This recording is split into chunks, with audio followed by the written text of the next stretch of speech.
네, 안녕하십니까. 2021년 10월 10일 울프입니다. 나 푸틴인데, 그래. 유럽 너네들은 내가 살려드릴게. 살려는 드릴게. 가스값은 입금해 두고. 라는 내용으로 오늘 아침에 픽한 ETF는 킨덱스 러시아 MSCI 합성입니다. 이외에 일주일에 급등한 섹터 ETF로는 타이거 원유 선물 인핸스드 H 상품입니다. 이 러시아 같은 경우에는 매수 의견을 드리는 부분이에요. 최근에 이제 러시아 지수에 투자하는 ETF가 많이 올랐죠. 최근에 급등 흐름을 보여주면서 좀 고점에 부담감이 있지만 장기적으로 좀 상승하는 흐름을 보여주고 있습니다. 아마 겨울 내내 상승해 주지 않을까 그렇게 생각을 해봅니다. 투자 아이디어입니다. 신흥국 시장, 한국만 있는 게 아니라 또 다른 시장을 좀 봐야 할 필요가 있습니다. 이 러시아 같은 경우에는 에너지 관련된 선물 가격에 영향을 좀 받고요. 이 러시아 기업이 가지고 있는 그 가치가 상승이 반영되면서 ETF 가격이 좀 올랐습니다. 자, 왜 그랬냐? 천연가스 가격 때문입니다. 그래서 천연가스 가격 상승으로 인해서 러시아를 좀 주목할 필요가 있다는 것이죠. 발세 메소드입니다. 이 프리미엄 구간을 닫고 내려올 때 매도를 하는 것이고요. 디스카운트 구간을 닫고 반등을 할 때 매수를 하는 것입니다. 좌우에 동일한 패턴이 나오면 매도와 매수를 적절하게 반복하시면 좋을 것 같습니다. 이 프리미엄 구간과 디스카운트 구간은 추세선입니다. 이 모든 주가는 기대감과 모멘텀을 가지고 상승과 하락을 반복하며 현재와 미래의 펀더멘탈을 그려나가기 때문입니다. 바이포인트 셀포인트입니다. 최근에 이제 러시아 ETF 같은 경우에는 단기 급등 흐름을 좀 보여주고 있고 또 고점에 대한 부담감이 있는 자리에 있어요. 그래서 이제 분할로 접근하는 것이 좀 유효해 보이는 거고요. 저점이 높아지면서 이 프리미엄 추세선을 돌파하는 흐름을 보여주고 있어요. 그렇기 때문에 새로운 펀더멘털 라인을 그려가지 않을까 그렇게 보고 있습니다. 종전에는 이제 빨간색 선에서 맞고 내려오고 이 파란색 선에서 닫고 올라가는 흐름을 보여주고 있다가 최근에 뚫어버렸죠. 그러면 이제 새로운 펀더멘털 라인을 그려 나갈 수 있다는 것을 알고 있어야 합니다. 거래 대금을 보면 최근에 이제 급등하는 흐름을 또 보여주고 있어요. 이 상품 같은 경우에는 이제 설정 이후 수익률은 제가 그래프를 가져오지는 못했고요. 기본 정보 같은 경우에는 지수 계열을 보면 MSCI 러시아 25% 캡드 인덱스라고 합니다. 이걸 갖고 와서 이제 ETF를 구성을 하는데 총 보수는 연 0.5%입니다. 분배금은 없고요. 구성 종목을 보면 역시 인덱스 스왑 상품, 합성 상품이기 때문에 인덱스 스왑을 이용을 해서 ETF를 구축이 되어 있습니다. 상위 10가지 종목을 보면 에너지 업종이 거의 상위에 몰려 있어요. 그리고 이제 하단에도 에너지가 있죠. 일단 알아봅시다. 러시아 지수에 대해서 말씀을 드려보면 이제 팬데믹이 터지고 나서 최근까지 꾸준하게 상승해주고 있습니다. 정고점을 돌파했어요.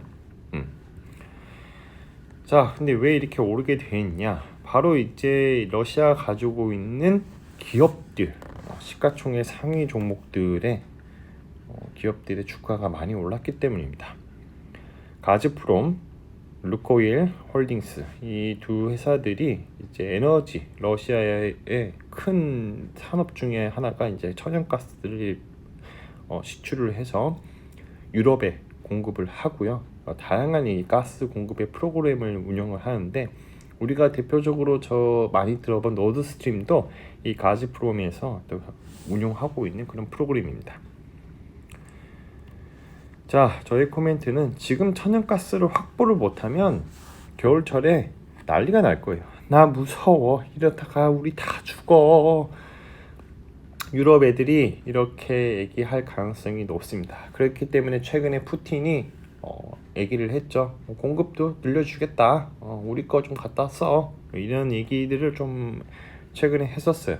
그렇다 보니까 이제 기업들은 당연히 이제 왕 말을 들어야죠. 푸틴 말을 잘 들어야 하는 거고 가스를 더 생산을 해서 시장에 아마 보급을 하지 않을까 그렇게 생각을 합니다. 그래서 이제 북반구는 곧 다가올 겨울 이제 남반구의 사람들이 그렇게 많이 살지는 않잖아요. 북반구에 많이 살고 그렇다 보니까 천연가스가 많이 필요하기 때문에 그런 가스 확보에 좀 비상이 걸렸습니다. 특히 유럽 같은 경우에는 러시아의 천연가스의 의존도가 매우 높은 상황이기 때문에 이 러시아가 가지고 있는 자원에 대한 디펜던트가 굉장히 높고 그러다 보니까 주가가 올 수밖에 없다. 그 이외에 많이 올랐던 섹터는 바로 이제 타이거 원유 선물 인핸스드 H입니다. 환해지 상품이고요. 동일합니다. 원유 $100 진짜 가는 거야? 아니면 선물 가격만 이런 거야? 근데 정말로 $100 갈 것 같아요. 생산을 여기서 너무 늘려버리면 원유 가격이 똥값이 될 것 같고, 그렇다고 그냥 방관하기는 좀 그렇고 눈치만 보는 그런 거기 때문에 아마 투기 자본이 선물 가격을 끌어올리는 게 아닐까 그렇게 또 생각을 해봅니다. 하여튼 장기적으로 봤을 때는 원유 가격이 상승할 가능성이 충분히 있고요. 이 원유 선물 인핸스드 같은 경우에는 WTI 원유 선물 가격 그리고 이제 오버롤 비용이 또 반영이 되어서 ETF 가격을 결정을 합니다. 스탠다드 푸어스 GSCI 크루드 오일 인핸스드 인덱스를 추종하는 그런 상품이 있고, 계약 선물 같은 경우에는 이제 12월 물 만기와 11월 물 만기가 이렇게 들어가 있어요. 그 이외에 오일 펀드 그리고 이제 글로벌 X ETF가 좀 들어가 있고, 펀드 LP 계약이 좀 몇 개 되어 있습니다. 그렇게 보다 복합적으로 이제 상품이 이렇게 만들어져다 보니까 뒤에다가 이제 인핸스드라는 걸 좀 붙인 것 같아요. 뭔가 이제 원유 선물에 대한 정확한 가격 반영이나 그런 것들을 이제 적용시키기 위해서 이렇게 한 것 같아요. 환해지 상품이기 때문에 미 달러 선물 숏 포지션으로 해서 시물 만기 상품이 좀 들어가 있습니다. 마무리하겠습니다. 가격은 어떻게 결정되는가? 수요와 공급의 법칙을 따르게 되는 것이고요. 이 주가는 펀더멘털 따라서 이동하는 과정 중에 리얼 옵션이 발생하게 되면 가치가 반영이 되죠. 리얼 옵션의 가치가 최대치로 반영이 되었을 때 주가는 고점을 찍을 가능성이 높습니다. 이거는 이제 시장의 생각이 반영이 되는 것이죠. 가격이 바뀌면 사람들의 생각도 바뀌기 마련입니다.